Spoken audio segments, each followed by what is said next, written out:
Books and Beer is back. We're live on Twitter, pre-recorded on YouTube. That's all right, no problem. I'm Zach. Hey, this is Tom, and I got something really nice. Now, I usually go for discount, but today I got Snow made a Pilsner, and it's fantastic. I only thought they did like IPAs and stouts, porters, but no, this is really good. What are you drinking now? Got some Red Stripe to make us finest. Absolutely. Cheers to that. Hey, cheers. Good on a hot summer day. All right, so whose turn is it? It's Tom's turn. So today we're talking about the Analects. The Analects. Analects. Analytics. Which is NLS. No. Anyways, the Analects. Okay, so Tom, who wrote this book? Okay, so you might have remembered when we were during the Buddha's birthday, I talked about the Buddha's biography, and I said I'm going to actually go ahead and go over the three teachers, which I'm excited about. But now I'm finally talking about the next one. We also talked about Lao Tzu, who I adore. But now we're going to talk about Confucius, the Analects, from the three teachers of China. So, I read this book. Yeah. Okay. So that's what I'm wondering. All right, so it's something that a lot of people might read this book, and I mean it's ancient. I mean the Bible is ancient. A lot of people say throughout the Bible. A lot of people say, hey, you know this, like the Analects, Confucius, throw it out. It's garbage. It's garbage. But I say, watch out. You don't know exactly what it accomplished. Of course, there are things that I say, I completely disagree with this. But there's a lot of really relevant things that made big, important changes, positive changes to culture and civilization. I mean, the biggest thing and what it really talks about is the two things I got. Many people will get different things, will say different things. But he talks a lot about the superior man and fulfilling your role. There's a thing that doesn't translate well, but family piety. But it's the idea of that you have a role, you have an expectation, and you should achieve that role to the best of your ability. And he also talks about education, but that's when he talks about the superior man and what he believes actually makes a superior person. And he talks about, self-improvement, knowing your role, holding yourself to high standards. It's something that Confucianism is very, very conservative. There's a rule that if your father passes away, you are expected to go back to where your father is from and do your father's job for 3 years. Stop everything. And this was very common practice in China, to my knowledge. So, and it's not an individualistic philosophy. Society. It's very much society. So this is the other thing. Yeah, groupthink, absolutely. Not groupthink, but community. Know your role, know your community, participate in that, and yeah, you should do it to your fullest. And the other thing that's really interesting with that, when we talk about, there's a lot to it, but he really pushed the idea that education is a way how you can elevate yourself. He talked about that with being the superior man, how to behave and things. But there's another thing I want to talk about with Confucian, and I guess this is my personal critique, where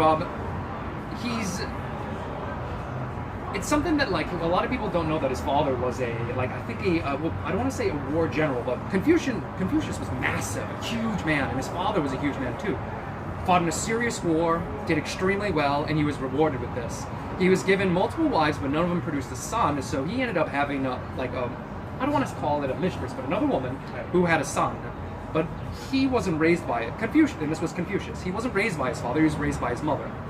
And you can see a lot of that, where he really talks a lot about what a man should be, what a man should do, rather than living, more about focusing on living. But once again, a lot of this stuff is not him preaching, but people asking him, Confucius, what should we do? And how it's written, the master says.